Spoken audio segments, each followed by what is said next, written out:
Workplace democracy, like its political counterpart, is a system of organization that is based on freedom instead of fear and control.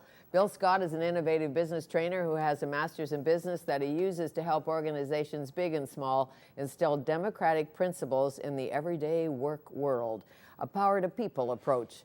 It is my pleasure to welcome Bill Scott from Innovation Partners International to Studio 4 to tell us more. Great, thank you. Thank you for having me. I like that, power to the people. Yeah, absolutely. I think that's exactly what we're talking about. Is it? Yeah, I think so. I mean, what we're looking for is opportunities for people to have voice in the organizations that they're a part of. We spend so much of our life in work places that we need to have some voice in what goes on there. And many of us have worked, some of us have worked in places where fear and control, where you have been a little bit terrified to say what you really think, or do what you really want to do, or participate. Yeah, absolutely. I mean, we have people who really feel like they're just punching the clock, getting through the day. They're not engaged in the work that we're doing. In fact, the statistics show us that the overwhelming majority of people are either not engaged in their work or they're actively disengaged in their work. And so about 3 out of 10 people that you see are actually engaged in the work that they're doing. They're happy to be on the job. And I think we need to change that. That's the productivity piece that we can really bring into organizations. If we can move people from being inactive to truly engaged in the work that they're doing, that's the key to me in terms of improving productivity. And any CEO or any leader or any union head would like to see that, because don't you want employees who feel valued, they're engaged, they feel they're well paid, they're happy, happy, happy? Yeah, I think so. I think that that's the issue. And at the same time, there's still an illusion that those at the top need to have control of what's going on. And I think that what's happened is that there's still an illusion that they can have control. But any organization in today's marketplace, really, one person can't have control. One small group can't have control. It's an illusion. And so, you know, the fear of giving up control is really long gone, because they don't have control anyway. So why not take advantage of the opportunity to involve people and get the best ideas from everyone working in the organization? We all have a stake in it. Right. Probably one of the problems is, if you do have a control freak at the top, how do you take that away from him or her? Well, you don't. I mean, people are in control of what it is that they have control over, and if a control freak at the top wants to rule by coercive power, they're going to continue to do that. And I think that an appreciative approach, or a strengths-based approach, really says that it has to come from the top. It has to be sanctioned. It has to be championed, in fact, by people at the highest levels of the organization, or it just won't be effective. Absolutely. You look at what's happening with the debt problem in the United States right now, with the debt ceiling problem, and it's a bit of a gong show, a 3-ring circus. People are apart, solutions on different sides. But as the U.S. President said the other day, compromise is not a dirty word. We have to find a middle. Yeah, it's interesting that you raise Obama, because he really was one of the first people to run a campaign, in our opinion anyway, that really centered on, you know, giving voice to people. You know, I think that the key to his election was the fact that he was able to involve people in the process, hear what they had to say, incorporate what it is that they had to say. It doesn't mean that you're necessarily going to agree with everything you've heard. Sure, or execute it. Or execute it. But people need to feel as though they've been heard, at least. Absolutely. He used social media to a great degree, but he also tapped into youth and made people feel buzzed about politics. It was enthusiasm, and I think if you run a company, to have people all on your team headed for the same mountain, if you will. Well, yeah, the leader needs to obviously provide some sense of where they want the organization to go, and yet other people have a stake in that as well. And so people are more likely to go in the direction that you want them to go in if they've been part of that process of planning. So as a consultant, you go into the firm, you see what's happening. Where do you start? Well, one of the things that we know is that there are no neutral consultants. You know, the myth is that the consultants can be neutral.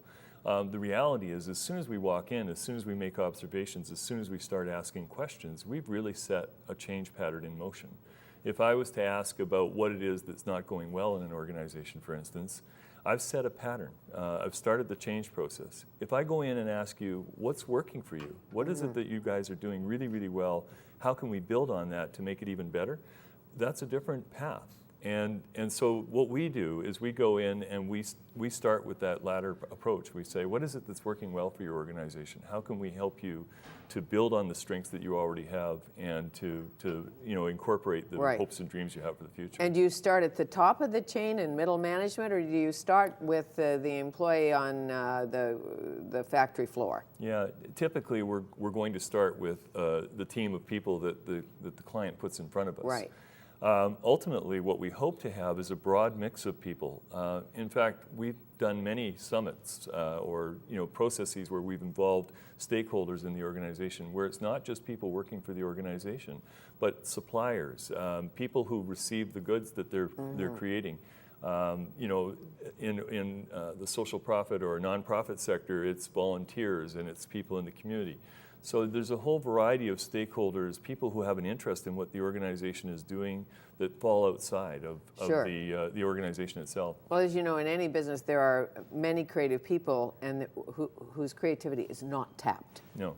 They have the ideas. They talk about it on their lunch break or at home to their wives at night or to their husbands, but it never comes up at work. Yeah. So how do you create a safe place where people can tell their truth, speak their truth?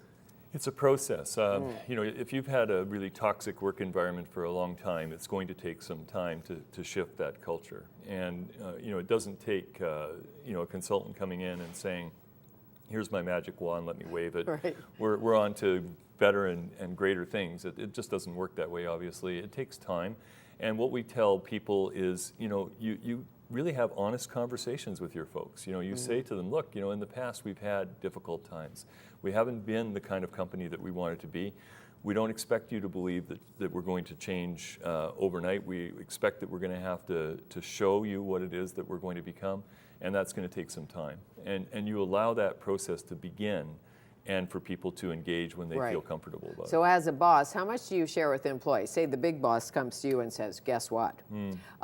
Another company is eating our lunch, pretty much. Yeah. We're going to have to trim budgets. All the little perks we used to have, not happening anymore. So as the big boss, do you let your employees in on the details or not? Or what do you do?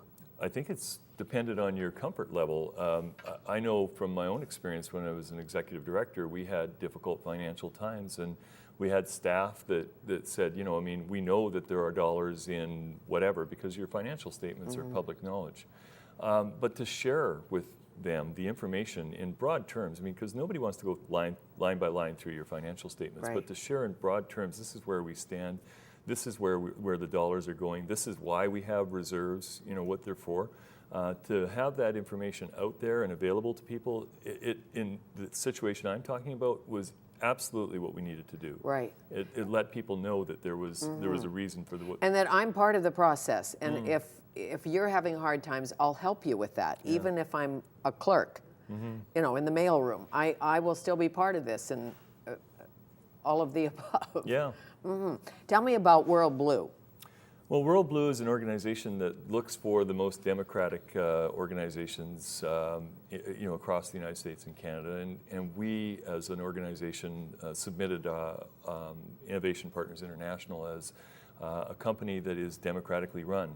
And WorldBlu, for the last 4 years, has acknowledged us as one of the most democratically run organizations. Okay, so what's the litmus test for WorldBlu? Why is it called WorldBlu? Do you know? No, I don't actually. Okay. The litmus test is really about voice and what kind of voice do you have in the organization. And our organization, I think, is a really good example. We went from 9 founding partners in 2004 to just earlier this year making a decision to go to 18. And we started out, the other 9 of us, as associates with the organization. And we said to the founding partners, we're not feeling comfortable in that role. We want to contribute more. We want to be part of it. And we think the only way that can happen is for us to be partners. So we had the dialogue, we had the conversation. We met in Phoenix back in January, Right. and through the process of just sharing with one another our viewpoints, came to the conclusion that having this partnership expand was in everybody's best interest. So when you say partners, financial partners? Yeah, absolutely. Buddies? Well, What? no, all of us have a financial stake in the organization. I mean, it's like any other company. We buy shares in our company. So like profit sharing? Yeah, absolutely. sorts. Of sorts, yeah. And I mean, although we're located all across the U.S. and Canada, each of us, has our own niche, if you will, but we're part of the same organization. And I guess, from the standpoint of Innovation Partners International, what we're doing is finding, our own kind of Right. way of being in the world. So who calls you, for instance? Hello, Bill. This is ABC Garbage Company or something. Yeah. We need help. Our company's not working out that well. Our people aren't happy. Our employees are disgruntled. CEO's making too much money. What? Well, typically we're a Vancouver-based. I'm a Vancouver-based consultant, so most of the clients that I work with are from the Vancouver area. But I also work with others across Canada. So it depends on who's heard about us. Sometimes people will find us through our website. I had a client called not long ago, and they'd come across us on the website. They were looking specifically for a company that was going to come in and do strengths-based appreciative consulting with them. And so they looked for a variety of different organizations that did that work and selected us. Sure. But that's kind of lingo, as you know. Strengths-based consulting. What does that mean? Well, for us, it really is focusing on what it is that works well in organizations and how to build on it. It's as simple as that. It's taking the opposite approach that I think of traditional consulting, which is to come in and do an analysis of what the problems are and how to fix those problems. And you must get the trust of the people in order to do good analysis, as you know. Yeah. There are many organizations that have words on the wall, mission statements, but it doesn't translate. Yeah. Nothing happens. Well, and I think that the reason it doesn't happen is because usually those mission statements, the words on the wall, were created by a very small group of people. And what we do is we work with organizations who want to have the whole system involved, the whole group of people that have a stake in it. So it's the mail clerk, the CEO, it's the delivery truck driver, it's everybody in the organization who contributes to the organization's livelihood. So back to democracy. Yeah. Power to the people. Absolutely. Ask all of the people. All of the people have a vote. You bet. And the vote is equal. Yeah, it's not equal in the sense that there are certain parameters. I mean, but You always have a president. Yeah, but you make it clear what it is that the restrictions are. I mean, if there are financial restrictions, for instance, that those are made clear at the outset. Sure. Yeah. And as you know, any good CEO will get the monkeys off his or her back. Yeah. And delegate and trust the people that they can do the job and hire up. Hire people who are smarter than you in certain areas. You watched, again, the U.S. president do that, and I'm sure Stephen Harper does that. Yeah. You find your area of weakness and you think, I'm not so good with budgets, so I'm going to hire a brilliant financier and I'm going to let him do his job or her do her job. Yeah. Okay. Bill Scott, our guest, Innovation Partners International, he is one of them.